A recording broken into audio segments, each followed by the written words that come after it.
Good morning. This is Sean Sandridge. Another Nonstop November, day after the election day. I have not really turned on the TV to see what was going on. I was too busy meal prepping. So I have no idea. I'm going to get in front of my computer and check out what was going on. I did get on YouTube briefly, and I see some people are happy, some people are sad, some people are mad. But, you know, this is part of the election process. Everybody is not going to be a winner, and not everybody's going to be happy with who is in office. From the quick blurb that I've seen, it looks like maybe the Democrats are the majority in office. That can be good, that can be bad. We'll see. Hopefully everybody was thoughtful in their vote, and only time will tell if the change is a good change or the status quo. So the one thing I did get a takeaway is that there is a lot of diversity in office. So that's good for those who want to advocate, and I'm a big proponent in diversity. We need people from different backgrounds and different environments, different socioeconomic backgrounds that have the same values that you want in the candidate. Which means I don't care what that person's background is. I don't care if the person is gay. I don't care if the person comes from a rich family. I don't care about those things, as long as if you are running for office, you have the same values as I do. And a lot of times people have voted against their values as far as how this person can help them in their daily quality of life, because this was the midterm elections. And the midterm elections deal with your daily quality of life, not like the president. You know, your state representatives, and evidently I have my husband's, one of his good friends is running for state representative, I believe in the state of Iowa, and it looks as though she's in the lead. So I'm really excited for her because I know her. So, but it's important that people that, even if they don't look like you, come from the same socioeconomic background as you, if they share your values that you want to have held in office, that's all that matters. Okay, that's my stance on it. So you don't have to look like me in order to help me in my daily life regarding politics. So the day will go on and see what happens. So, you know, gear up, and if you are not happy with the way things went, then use that energy, as the kids say, use that same energy and get people out there to vote what you think the best interest is. There you go. Enough of that.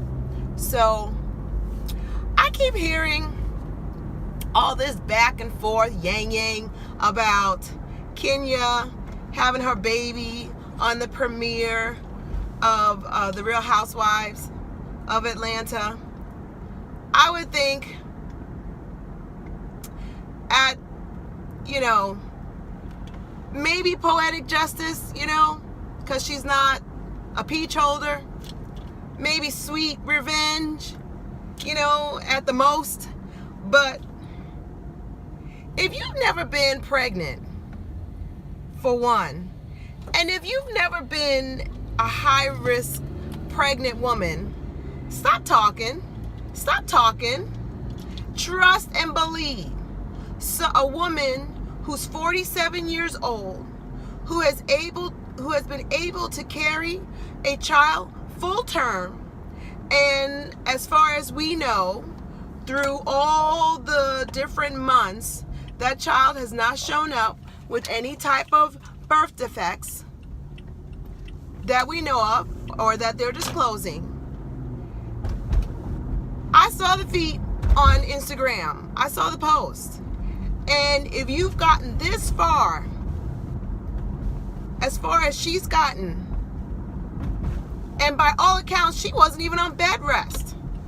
I mean, she was out and about, not like Janet Jackson. Janet Jackson was told to sit your butt down and incubate this baby until this baby is born if you want this baby full term. So I don't even understand why everybody's making a whole hoopla. I think, if anything, why can't, I mean, listen, I know you can be cynical about the whole thing, but why can't we just be congratulatory and go, you know, Kenya, who is a housewife alum, has now a baby peach, and move on. Why can't it just be that? That I'm not understanding. So I know if I was Kenya, knowing, if going through what she's gone through, be like, get this baby out. She probably told him to get the baby out at one time, but you know, these things take time because, you know, emergency C-section, you still got to take the Pitocin, and the Pitocin is the chemical that we have naturally in our bodies that kickstart labor. So even though she was going through the high blood pressure and it was showing, you know, because if you keep that baby in longer than you're supposed to in that condition, your body can start developing a certain type of like sepsis. Don't hold me, you know, firm on that, but you know, you can now, you need to get the baby out of what is considered a toxic environment. So it's important to do that, but you can't just do it. It's not like she's unconscious, you know, from an accident and they just go in and get the baby out. You know, I'm sure that they had some time and she wanted to, you know, try to deliver the baby as natural and as quickly as possible with the least amount of invasiveness. So it seems to me that probably what they tried to do is do a little bit of Pitocin, get that kick started, you know, to get the baby moving on their own. And when it seems as though with the high blood pressure, because, you know, if you're in pain, pain makes your blood pressure go up. And even though labor is a normal, I mean, this is the reason why women have strokes. I mean, a lot of people don't understand. It's not uncommon to hear, even in America, that women have strokes during pregnancy because your blood pressure goes high and your body goes out of whack during labor. This is not uncommon. So yeah, take that baby out. It fell on the premiere. Let it be what it be. It'll be a momentous moment. We can go back. We can go down in Housewives history with the season 11 premiere and the birth of, you know, Kenya Moore's baby. You know, it's, to me, we're focusing on stuff that's really not important, but I had to have something to talk about because it is Nonstop November. Then I see, and this is going to be the last thing, then I saw on the ID channel, because you know I love the ID channel, that there is a special episode called, oh gosh, Gypsy's Revenge.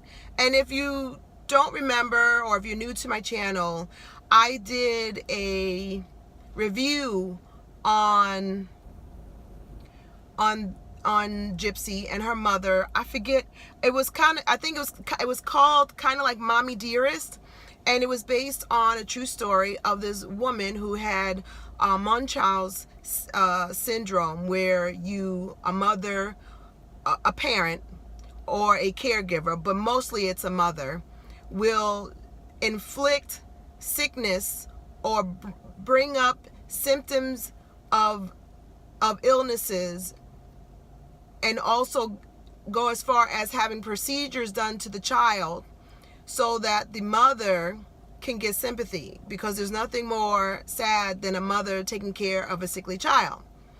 But she psychologically feeds off of the attention. And so women that have the Munchausen will do things to make the child sick. And because most of the women or caregivers have some knowledge or an extensive background of medical knowledge, they're able to manipulate care providers and other healthcare providers to manipulate them into doing things to the child. And Gypsy ended up killing her mother. Now, there were some extenuating circumstances, but it's a very, very fascinating,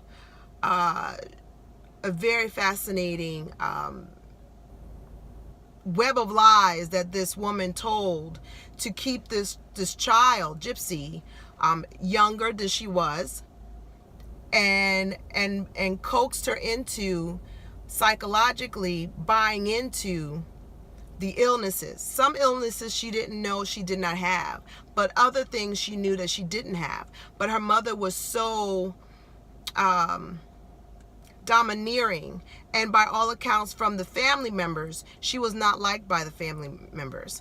So if you ever get a chance to see that on the ID channel, there's, I guess, a follow-up, and it's called Gypsy Revenge. So I'm gonna watch it and probably next week review it.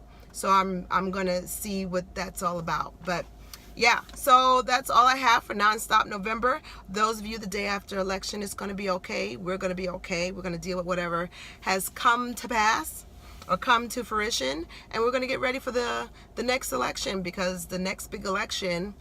Oh, well, one thing I did hear, I guess is a positive thing, is that I did hear statistics that the midterm elections this year was as big as the general election in 2014. That's pretty impressive. So keep up that same level of energy and go out to the polls, because we're going to have another big election, the presidency, all that good stuff. So you get a little break from all of the campaigns. You get a little break of all the commercials. You get about 6 to 8 months of a break, and then it's on. It's on. You're going to start hearing all this stuff again of politics. So enjoy the break, because before you know it, it will be back on the rat race of the politics and politics talking. Okay? So take care of yourself and each other. Talk to you soon. Nonstop November. Bye.